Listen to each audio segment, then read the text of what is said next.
Ini kondisi jalan nasional di Inang-Inang, kilometer 45. Dapat kita lihat, ini jatuh. Syederalun ruas jalan nasional penghubung Biren dan Takengon hingga Benar Meriah hingga kini belum bisa dilalui kendaraan roda 4 pasca terdampak banjir bandang 3 pekan lalu. Kondisi jalan mengalami banyak kerusakan parah berupa longsor dan amblas. Salah satu jembatan di kilometer 45, tepatnya di Enang-Enang, Kabupaten Benar Meriah, putus total.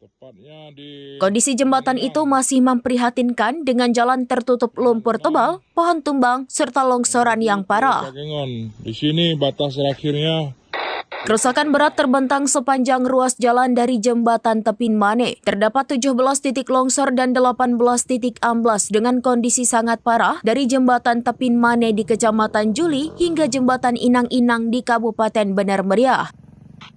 Salah satu kerusakan paling kritis berada di kilometer 23, di mana jalan amblas hampir 50 meter lebih dengan jurang sangat dalam di sisinya. Kondisi ini membuat masyarakat di 2 kabupaten tersebut masih terisolir dengan penerangan dan pasokan sembako yang minim. Listrik juga masih padam sejak malam pertama bencana terjadi. Hingga Senin 15 Desember 2025, wilayah Benar Meriah dan Takengon masih gelap tanpa aliran listrik dan jaringan telekomunikasi seluler selama 20 hari. Benar ya pokok dah? Betul, kerja alat beratnya, pemerintah Kabupaten Biren.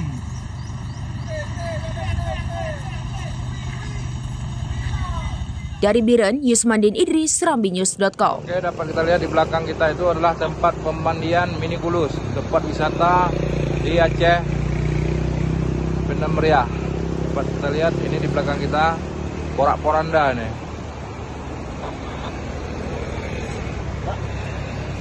Download Tribun X sekarang, menghadirkan lokal menjadi Indonesia.